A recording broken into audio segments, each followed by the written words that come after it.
Hello दोस्तों, KVS classes के YouTube channel पे आपका स्वागत है। हम लोग पढ़ रहे हैं प्रकाश का प्रवर्तन। ये पार्ट 8 वीडियो है। आज हम लोग देखेंगे गोलीय दर्पण की फोकस दूरी और उसकी वक्रता त्रिज्या में संबंध, relation between radius of curvature and focal length of a spherical mirror। गोलीय दर्पण की फोकस दूरी वक्रता त्रिज्या की आधी होती है, सत्यापित करें। या अवतल दर्पण में F बराबर R/2 सिद्ध करें। या यदि गोलीय दर्पण की फोकस दूरी F तथा वक्रता त्रिज्या R हो तो F बराबर R/2 साबित करें। इस प्रश्न का आप लोग स्क्रीनशॉट ले लीजिए। इब्तदाई इश्क है रोता है क्या, इब्तदाई इश्क है रोता है क्या, और वीडियो में बने रहिए, आगे आगे देखिए होता है क्या। ठीक है दोस्तों, इसका स्क्रीनशॉट ले लीजिए आप।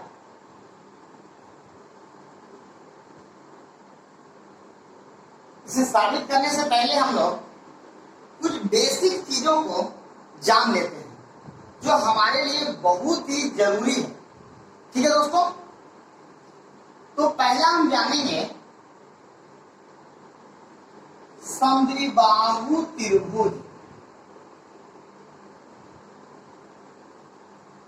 समद्विबाहु त्रिभुज, ठीक है। सम का अर्थ होता है बराबर।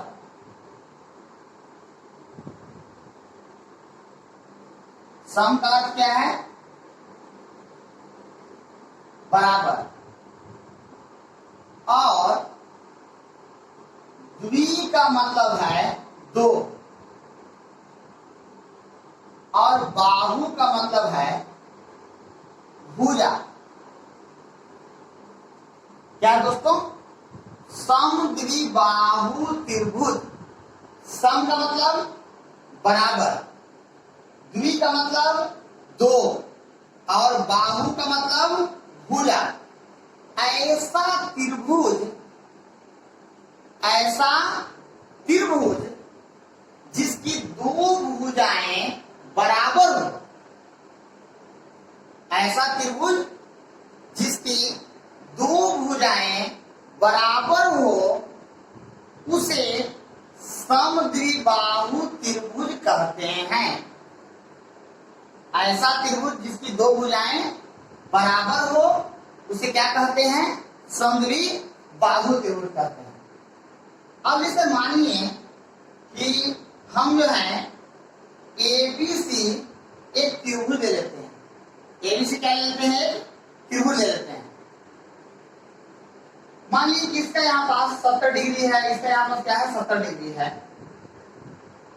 हम लोग जानते हैं दोस्तों कि त्रिभुज के तीनों कोणों का योग जो होता है वह 180 डिग्री होता है। कितना होता है? 180 डिग्री होता है। तो इस कोण भी 70 ले लिए, कोण सी 70 डिग्री ले लिए, तो 70 हो गया हम लोग का 140। तो बाकी कितना बच गया हम लोगों का? 40 डिग्री। देखिए, कोण एबीसी और कोण एसीबी इसमें क्या है? बराबर है। तो यह जो त्रिभुज है, त्रिभुज एबीसी क्या हो गया? समद्विबाहु त्रिभुज। लेकिन बातों को समझिए, यहां तो कोण दोनों बराबर नहीं दे रहा है। बराबर कोण के सामने के जो भुजा होते हैं वे बराबर होते हैं।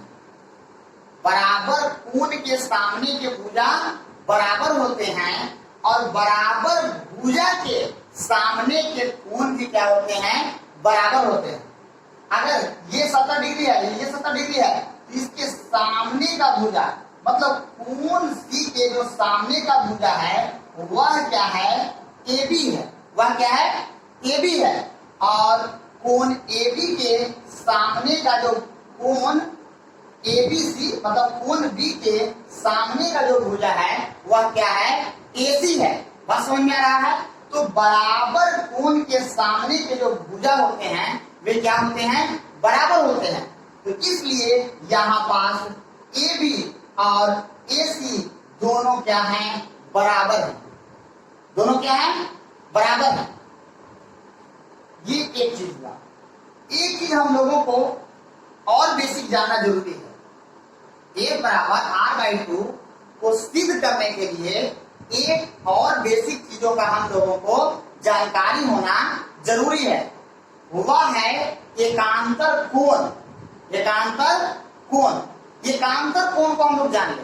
कोई भी चीज को दोस्तों बिल्कुल समझ करके पढ़ना है, ठीक है। बेसिक की कमी की वजह से चीजें समझ में नहीं आती है, ठीक है। इसीलिए हम जो है चीजों को बता रहे हैं।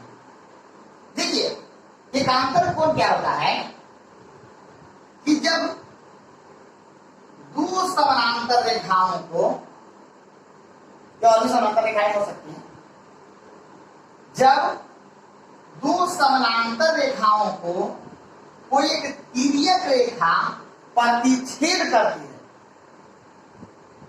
जब कोई, यहां पर मान लीजिए कि अगर हम ले लेते हैं AB, चलिए ये क्या है CD, तो AB समानांतर हम लोग का क्या है CD, ठीक है।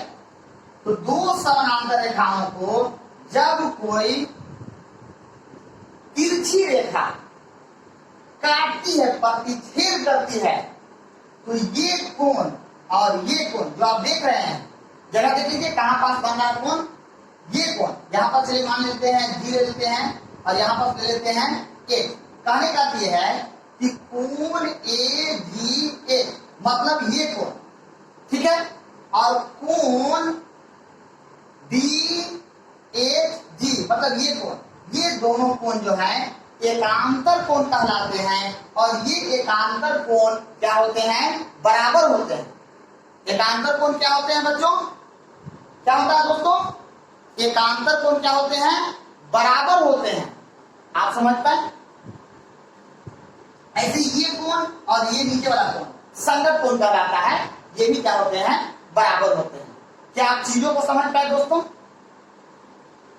उम्मीद करते हैं कि आप चीजों को समझ पाए, ठीक है दोस्तों। चलिए तो आगे बढ़ते हैं।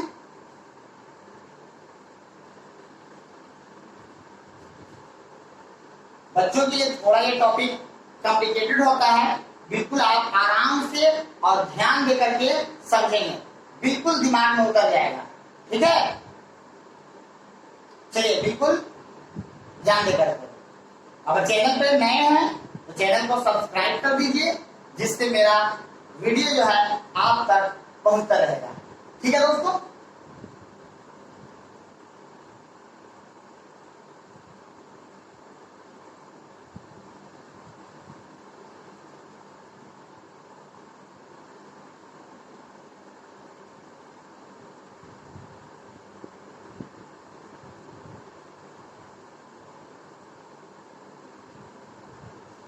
हमने क्या किया, ये K डैश अवतल दर्पण ले लिया।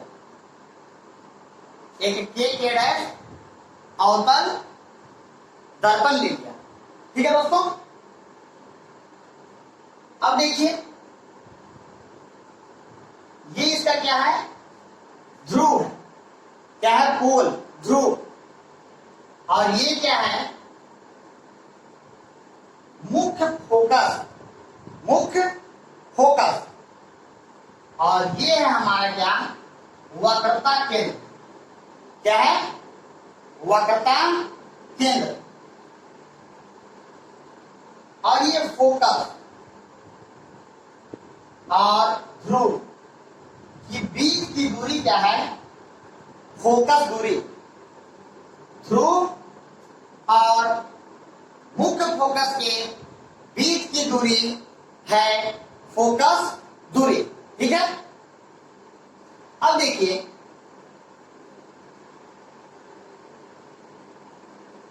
मुख्य अक्ष के समानांतर एक किरण खींच रहे हैं AB। परावर्तन के बाद इस तरह से मुख्य फोकस से होकर गुजर रहा है। ठीक है, जो पीछे का वीडियो नहीं देखे हैं वह पीछे का वीडियो देख लेंगे, ये सारी चीजें उसमें समझाई गई। और सी को क्या किया कि बी से क्या कर दिया, मिला दिया। अब देखिए ये आपतित किरणें हो गई और ये परावर्तित किरणें हो गई। और ये जो हमारा सीबी है यह अभिलंब का काम कर रहा है। ये सीबी किसी का काम कर रहा है, सीबी हमारा अभिलंब का काम कर रहा है। नॉर्मल जो पीछे की क्लास में बताया हुआ है। तो ये आपतित किरणें हो गई और ये क्या हो गया, हमारा नॉर्मल हो गया। तो ये जो है आपतित किरणें और अभिलंब के बीच का जो कोण होता है वह हमारा आपतन कोण होता है और उसे कोण आई से क्या करते हैं हम लोग, सूचित करते हैं। बीएफ हमारा क्या हो गया, परावर्तित किरण है। तो परावर्तित किरण और अभिलंब के बीच के कोण को हम लोग परावर्तन कोण कहते हैं। ऐसे कोण आर से या आर से क्या करते हैं, सूचित करते हैं। के डैश अवतल दर्पण हुआ, पी हमारा थ्रू हुआ, कोण ए बी सी क्या है हमारा, आपतन कोण है। कोण सी बी एफ हमारा क्या है, परावर्तन कोण है। ठीक है दोस्तों, यहां तक आप समझ पा रहे हैं। यह है मुख्य फोकस, यह है वक्रता केंद्र, ध्रुव और मुख्य फोकस के बीच की दूरी क्या है, फोकस दूरी। ठीक है, अब हम लोग इसको लिख लेते हैं।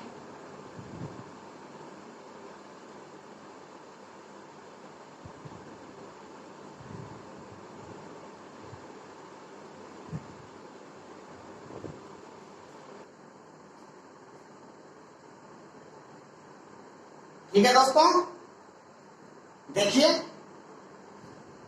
माना कि के डैश एक अवतल दर्पण है, इसमें ए बी आपतित किरण, बी एफ परावर्तित किरण, सी वक्रता केंद्र, एफ मुख्य फोकस, टी ध्रुव और स्मॉल एफ फोकस दूरी है।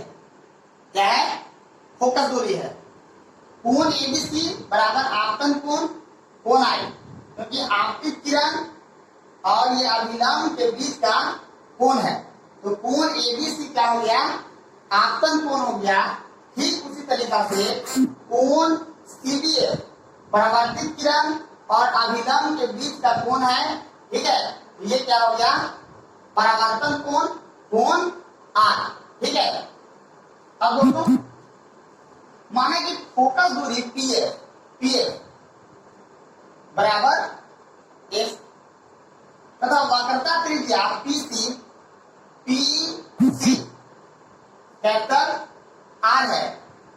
अब देखिए परावर्तन के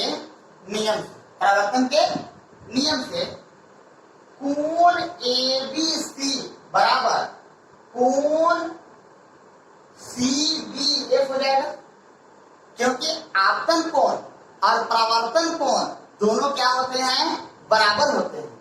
आपतन कोण और परावर्तन कोण क्या होते हैं, बराबर होते हैं। इसलिए कोण एबीसी और कोण सीबीए क्या होंगे, बराबर होंगे। ठीक है दोस्तों, कोण एबीसी बराबर कोण सीबीएफ कोई दिक्कत, आपतन कोण बराबर परावर्तन कोण। इसको हम लोग ले लेते हैं समीकरण 1। इसको ले लेते हैं हम लोग समीकरण 1। अब देखिए दोस्तों, ए बी और एफ या सीपी। ए बी और सीपी क्या है? समानांतर है। क्या है? समानांतर है। और सीबी जो है इन दोनों से क्या हो रही है? समानांतर रेखाओं से मिल रही है। क्या हो रही है? मिल रही है। अब देखिएगा इस चीज को यहां पर हम कल्पना करके दिखा रहे हैं। यहां पर मान लीजिए कि क्या है? ए बी है और ये क्या है? सीपी है। ठीक है। और ये जो है इस तरह से ऐसे क्या हो रहा है? मिल रहा है। क्या हो रहा है? मिल रहा है। तो ये कोण और ये कोण क्या हो जाएंगे? एकांतर कोण हो जाएंगे। क्या हो जाएंगे? एकांतर कोण हो जाएंगे। और हम लोग अभी पढ़े हैं कि एकांतर कोण क्या होते हैं? बराबर होते हैं। क्या होते हैं? बराबर होते हैं। तो कोण ए बी सी, कोण ए बी सी और कोण बी सी ए, मतलब ये कोण और ये कोण बराबर होंगे किससे? एकांतर कोण से। ठीक है। तो हम लोग यहां पर लिखेंगे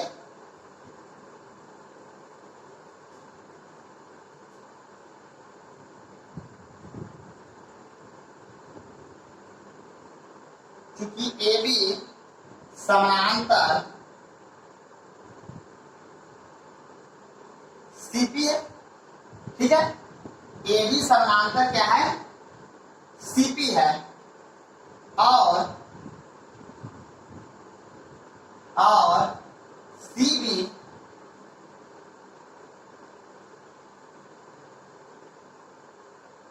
इन दोनों से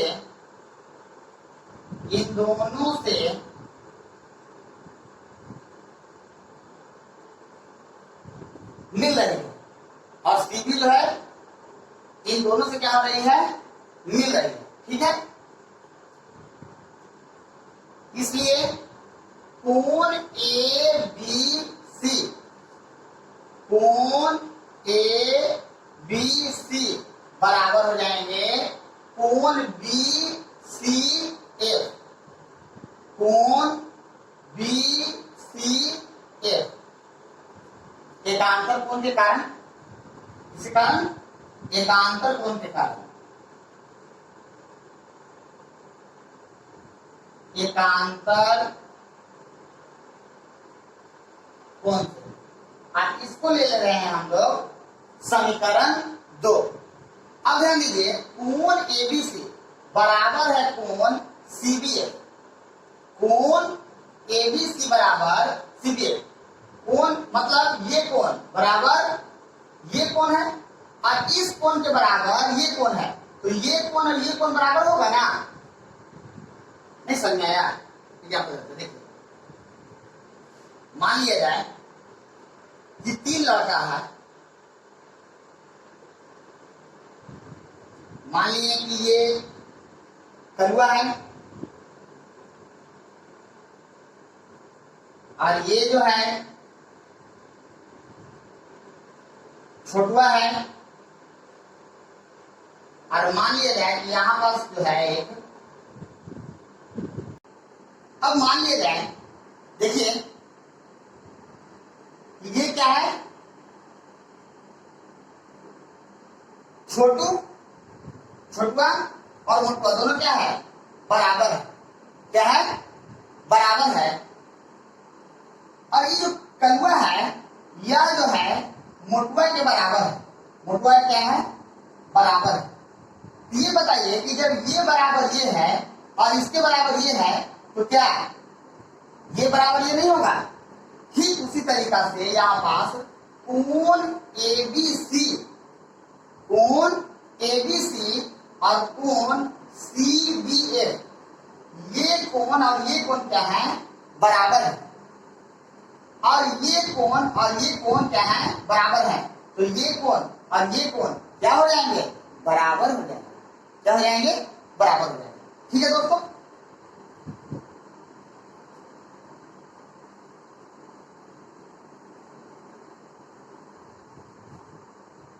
ठीक है, ध्यान दिया जाए।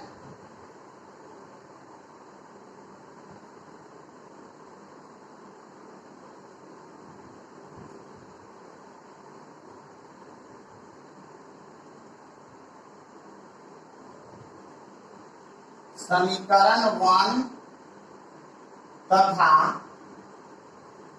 2 से, इक्वेशन 1 तथा 2 से। ध्यान दीजिए, एबीसी बराबर क्या है, कोण सीबीए, और कोण एबीसी बराबर को क्या है, कोण सीबीए। ये कोण और ये कोण क्या हो जाएंगे, बराबर हो जाएंगे। हो जाएगा क्या, कोण सीबीए बराबर कोण बीसीए। इसको ले लेते हैं इक्वेशन 3 ले लेते हैं। क्या लेते हैं, इक्वेशन 3। अब ध्यान दीजिए, कोण सीबीए, कोण सीबीएफ मतलब ये कोण आ है, और कोण बीसीएफ, बीसीएफ क्या है, बराबर है। अब आप गौर कीजिएगा कि सीबीएफ एक त्रिभुज है। क्या है, एक त्रिभुज है। कोण क्या ध्यान दीजिए, सीबीएफ आप एक त्रिभुज देख पा रहे हैं। यहां पास कोण सी और यहां पास कोण बी।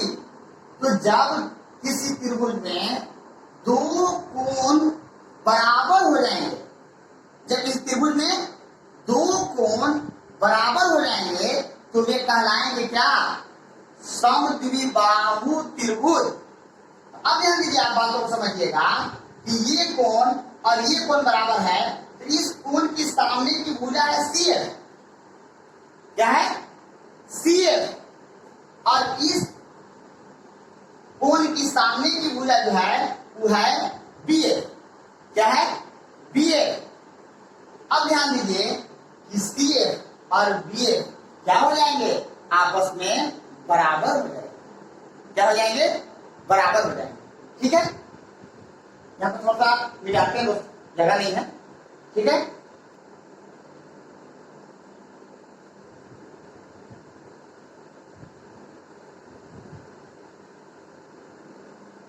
इसलिए त्रिभुज सीबीएफ, सीबीएफ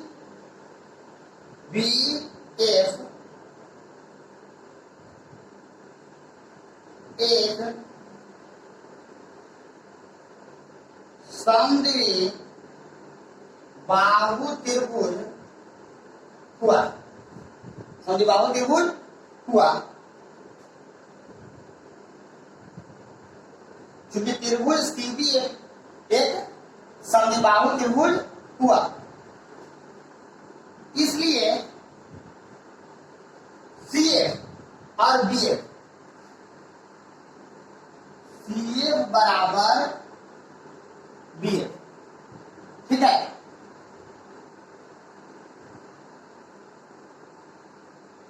ये जो है समद्विबाहु त्रिभुज के बराबर कोण के, बराबर कोण के सामने के भुजा, सामने के भुजा है। ठीक है दोस्तों, सी बराबर बी ए, सी बराबर बी ए। ठीक है, अब देखिए, मान लिया जाए कि जो दर्पण का द्वारक है, माने दर्पण की चौड़ाई जो होती है वह दर्पण का द्वारक कहलाता है। दर्पण की चौड़ाई क्या कहलाता है, दर्पण का द्वारक कहलाता है। तो मान लीजिए कि दर्पण का द्वारक जो है छोटा है, बी यहां ना होकर माना जाए कि पी के बहुत ही नजदीक है, बहुत ही नजदीक है। ठीक है,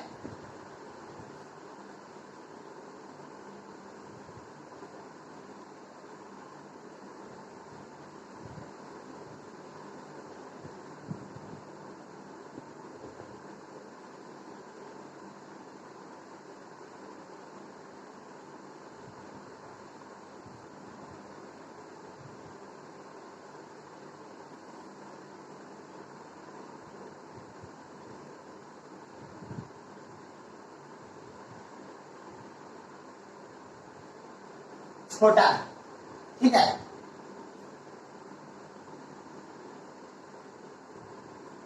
बिंदु बी पी के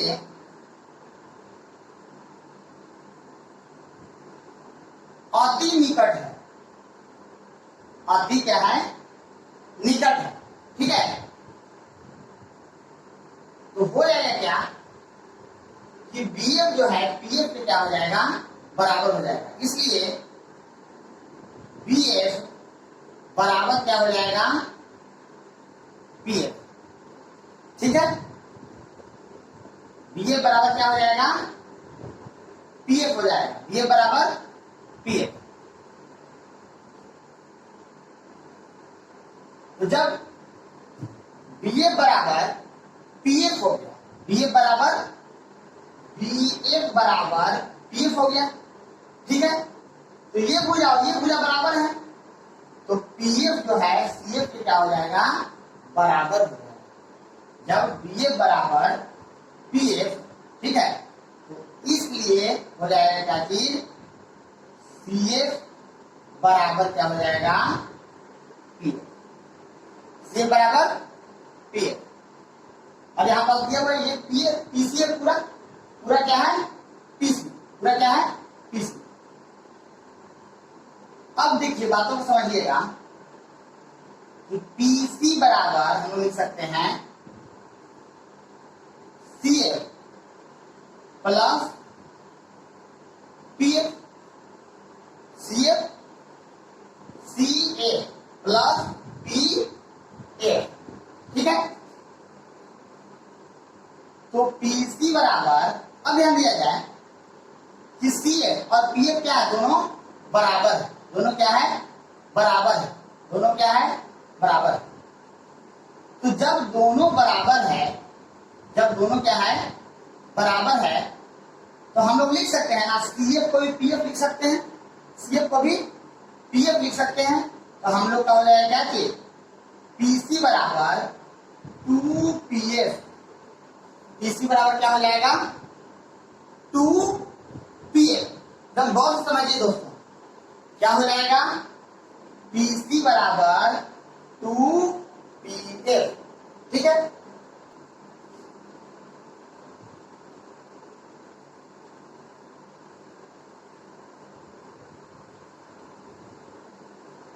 इनका मान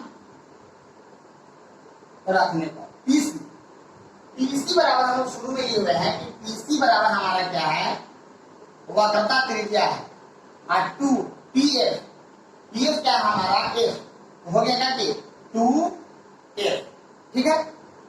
तो हो जाएगा क्या चीज,